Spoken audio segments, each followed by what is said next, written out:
Can you tell us a little bit more about that? I mean, is there something known in the industry about how Diddy treated his artists? What is he drinking?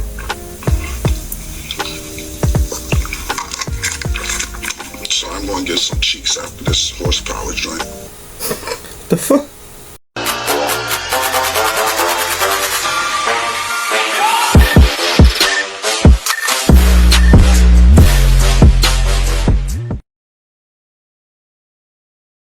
Peace everybody, it's your boy Let's Talk. We back with another video. Alright man, so the whole talk of the town is this whole Cameron CNN interview, where CNN had Cameron to do an interview and they brought him on there talking about this whole Diddy situation. And when I heard about it, I'm like, did CNN not know about Cameron? I mean, this is the Cameron who went on the Bill O'Reilly show and did this. Hey, where'd you start? Current affair, right? I got dirt on you, doggy. Camera. So I'm like, why would they even do something like that? And I'm assuming it was a whole big mess because you got a lot of people now talking about it. Like, I can't go up and down my timeline without seeing people talking about Cameron. You got some people saying that he was wrong for what he did to that black lady on there. Then you got other people saying that he was right because they shouldn't have brought him on there to begin with. So I need to find out what exactly was going on with this situation, because I haven't actually checked out the video myself. I've been a little busy doing other content, but I got a little time today to check out this video. So what we're gonna do is we're gonna actually play that interview with Cameron and CNN and see what the whole fuss is about, and I'll give you my final thoughts at the end. Alright, so let's check it out. Thanks for being here. First, when you saw that video of Diddy, Cassie in that hotel, did you recognize that Sean Combs? What I want to say, first of all, when I seen the video, everything in the video is egregious. I'm against. I don't support all the charges that's alleged against him. I don't support any of that, trafficking minors, domestic violence. I'm totally against it. So when I seen the video, yeah, I was kind of upset with it. Being that I know him, he's not necessarily a friend, but yeah, I was upset when I seen it. But did you recognize him? I just said, did you recognize that kind of anger at all? Okay, so that's strike one. Asking him those stupid questions, in my opinion. He already said that he don't really know him like that. All they do is just know each other from being in the same vicinity, being so that they both in the industry together and they know the same people. But just because they know the same people doesn't mean that he know him like that. I think that's a common misconception that a lot of people got. And being as though that he's the type of person who would easily get triggered off of asking them stupid questions, I think she better tread lightly from here on out. But let's see if she'll heed that advice. From your experiences? Like that, what do you mean? Do I be recognized? Did I recognize him? I seen him. What do you mean my experiences? I seen him and I thought it was disgusting. I didn't do a zoom in to see if it was really him or nothing, but that's trigger number one. It was him, so yeah, it was him. What did you think about the apology that he gave in that other video? Ain't me for this. The apology ain't for me to decide, for Cassie. What I think about it don't matter. True. Ain't do nothing to me. Cassie need to ask Cassie if she accept the apology. I told you how I feel. I said what I said. And I will 100% agree with him, because I know a lot of us have our own opinions on that apology video, but at the end of the day, it's not for any of us to decide to forgive him or not. That's all up to Cassie and her peoples. So I agree with him with that. I want to play a conversation that you had on your podcast back in September with Mace. Listen. Yeah. When you had your record deal, why did you take me to Biggie Smalls and not Bad Boy? Man, it's almost gonna bring me to tears to say this. I just, being that I saw you as such a good friend, I want to put you with somebody I knew with. Thank you, man. I really appreciate that. A lot of people ask me that on Instagram, man. Instantly, crying and shit, man. I don't want to get emotional in here, man. Instantly, I knew Biggie would do right by you. And that's facts, because at that point, Mace had already been in the game for a few years, and Cameron, he just was making his mark into the music industry in the mid-90s.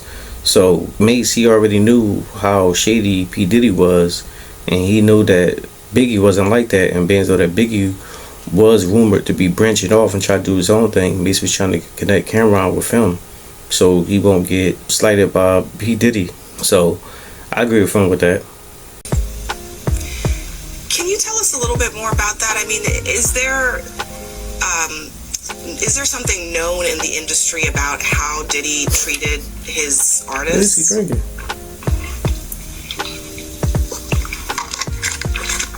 So I'm going to get some cheeks after this horsepower joint. The fuck? Yo, Cameron is crazy for that one. Look at her face when he's saying that. Like when he pulled out the drink and said he about to go get some cheeks. Look how she looked. She looking like, what the hell, did he just say that? Yo, legend. I'm just going off what Mace said. Mace took me to Biggie. I don't really know puppets like Mace and Puff.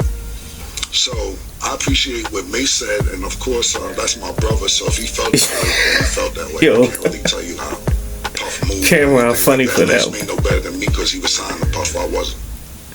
But my show does come on at 8 a.m. Eastern on YouTube. It's called It Is What It Is. Y'all make sure y'all check it out. I mean, I might get some more information out of Mace from there. But for shouting out this podcast, I like that. I don't know. I never was signed to him. Yeah. What about the industry in general? I mean, so many people have pointed out that Diddy couldn't get away with this stuff if there weren't a lot of people protecting him. Well, do you think that's the case? Who the talent agent for this joint? Like, you think I'll be sitting around watching what Diddy doing all this? I didn't know this was a Diddy joint talent about to mix it up. Who booked me for this joint?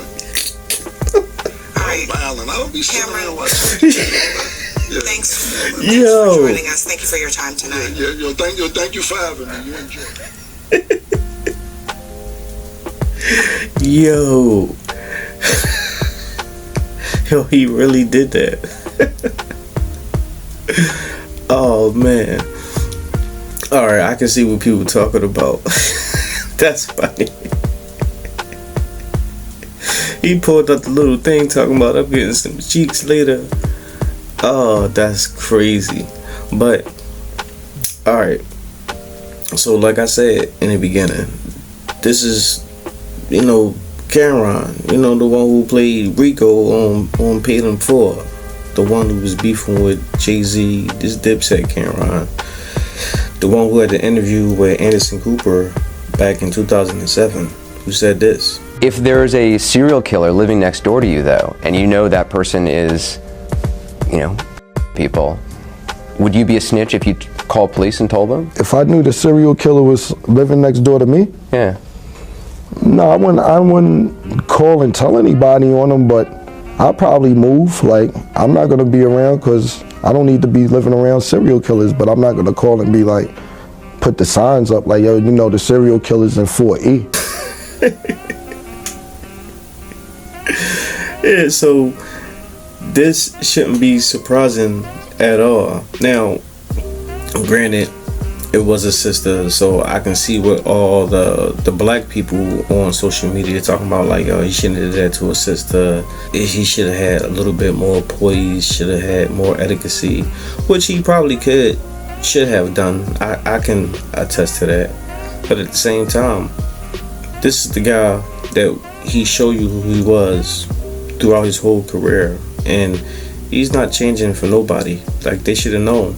And for the simple fact that they brought him on there just to discredit P Diddy even more, it just goes to show you that he don't really care about that, because I'm sure he already knew that's what it's for. He's hip to the game, and I think that's the reason why when he go on these major media platforms, that's why he act like that, because he know that they only brought him on there for one thing and one thing only, and that is to downgrade and downplay the black community.